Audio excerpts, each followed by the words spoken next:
The unthinkable has happened in West Africa again. Guinea-Bissau has fallen.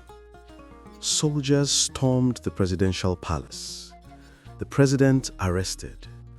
Borders closed. And millions of citizens left in shock, all while the world watches silently.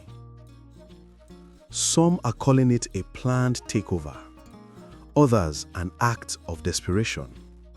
But one thing is clear: everything you thought you knew about Guinea-Bissau is now gone.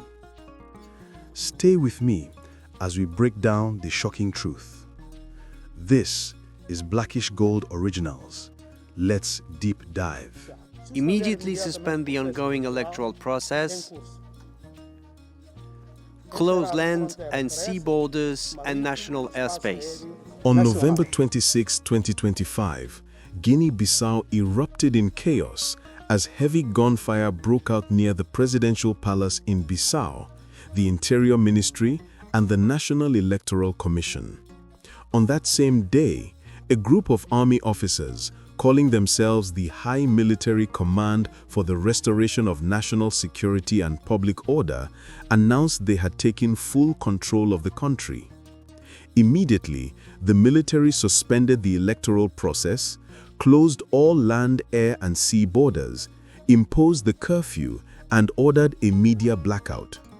President Umaro Sissoco Embaló, who had just run in a highly disputed presidential election, was detained along with senior officials, including the Chief of Staff of the Armed Forces and the Interior Minister. The military claims this action was necessary to restore security and public order, alleging threats from political actors and attempts to destabilize the nation. However, critics and observers describe this as a blatant coup, the latest in Guinea-Bissau's long history of political instability since independence in 1973. This takeover comes just days after the presidential election, where both candidates had claimed victory, leaving the country in uncertainty and fear. Citizens face closed borders, disrupted services, and a complete information blackout, while the world watches, waiting to see what happens next in Guinea-Bissau. Not specify if they had taken him into custody, but two security sources told Reuters that he was being held at the office of the Army Chief of Staff. To truly understand the gravity of what just happened, we need to look at Guinea-Bissau's history. Since gaining independence in 1973, the country has experienced over 20 coups or attempted coups. Civilian governments rarely last more than a few years, and the nation has long struggled with political rivalries, corruption, and weak institutions. Elections in Guinea-Bissau are often flashpoints for tension, and this year was no exception. Just days after the presidential election, both President Umaro Sissoco Embaló and his challenger claimed victory. Creating a power vacuum, the military moved quickly to exploit that uncertainty, stepping in under the pretext of restoring order. This pattern of instability is not new. Guinea-Bissau has repeatedly seen its democratic processes undermined by armed interventions, leaving citizens fearful and the country's future uncertain. Understanding this history is key to grasping why the recent military takeover is both shocking and sadly consistent with decades of political turbulence. Imagine waking up to soldiers patrolling the streets, gunshots in the distance, and borders closed. That's the reality for Guinea-Bissau citizens right now. Reports from locals describe fear, confusion, and a complete halt to daily life. Schools, markets, and offices are either closed or heavily monitored.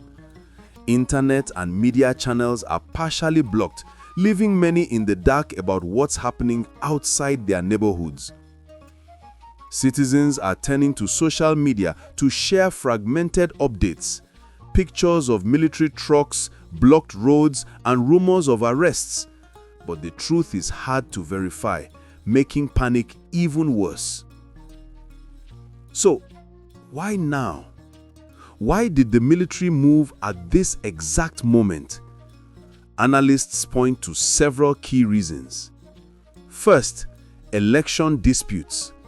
With both President Embaló and his challenger claiming victory, the country faced serious constitutional uncertainty, leaving a power vacuum that the military could exploit.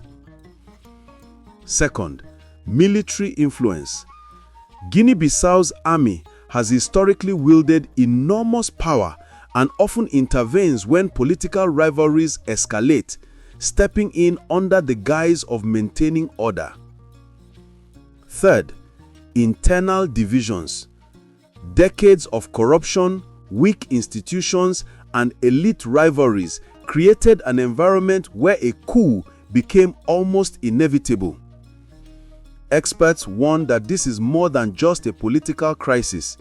It is a stark reminder to West Africa and the world that fragile democracies can collapse overnight, and that in countries like Guinea-Bissau, political instability is always just beneath the surface.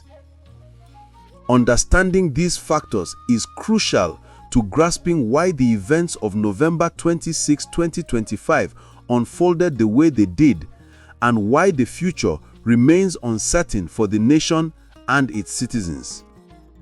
The world is watching closely. Regional bodies like ECOWAS have expressed deep concern, while Portugal, the country's former colonial power, has called for calm and respect for democratic processes. But this is more than just a local crisis.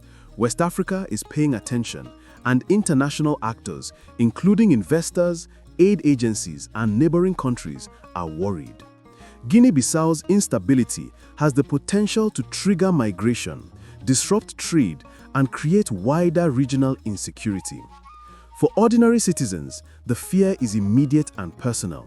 Daily life is disrupted, essential services are limited, and the uncertainty is palpable. For the world, the warning is clear. In fragile states, democracy can collapse overnight, and political instability can ripple far beyond borders. Guinea-Bissau's latest coup is a stark reminder that even small nations with repeated histories of unrest can suddenly become the center of global concern. So, what's next for Guinea-Bissau? Will the military step down? Will elections resume? Or is this a new era of military rule? One thing is certain, this story is far from over. We'll keep you updated every step of the way. If you want the latest updates and insider analysis, hit subscribe, smash the like button, and let us know in the comments, do you think Guinea-Bissau will return to democracy, or is this the start of a new junta rule? This has been Blackish Gold Originals.